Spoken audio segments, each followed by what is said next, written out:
The desire to get people to take their quinine was so great in France during the invasion of Algeria that the government ordered vintners to create wines with quinine in them. Q is for quinine. Mostly because it's a Q word, but also because quinine is the bitter flavor in tonic water.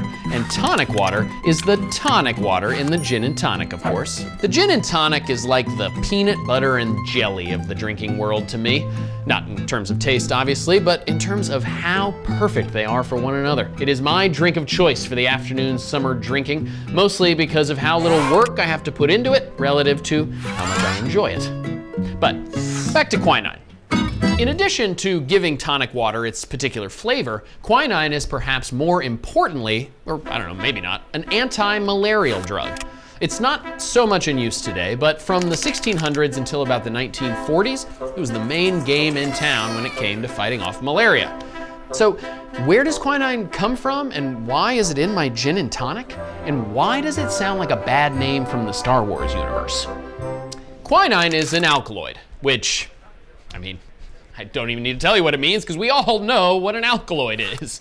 Physiologically active compounds found in seed plants. Come on. Yeah, exactly. It's like that. The plant origin of quinine is bark from a family of trees native to Peru called cinchona. Apparently, the tree got its name after bark from the trees saved the Countess of Chinchon, who was the wife of a Spanish viceroy of Peru, from something resembling malaria.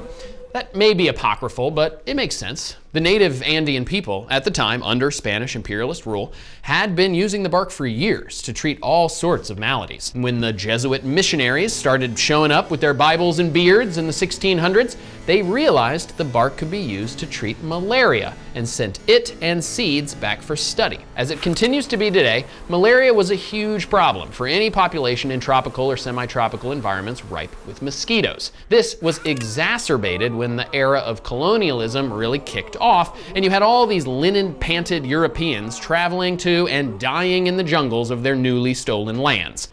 This would not do, and so the rush to acquire as much cinchona bark began. Initially, the bark was pulverized and made into a tincture or taken straight as an anti-malarial treatment.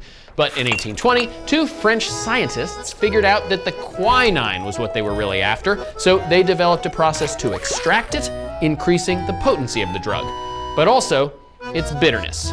The cinchona bark is almost unpalatably bitter, and so the Europeans in the colonies would often take the drug in a glass of wine or with sugar. The desire to get people to take their quinine was so great in France during the invasion of Algeria that the government ordered vintners to create wines with quinine in them. This is how we get the category of fortified wines called quinquinas, which includes Dubonnet and Lillet, the latter of which goes into a Vesper, the drink invented by James Bond in the first James Bond book.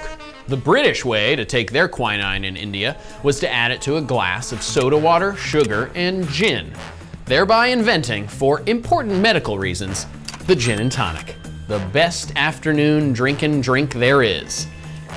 Imperialist roots notwithstanding. Q is for quinine. Cheers.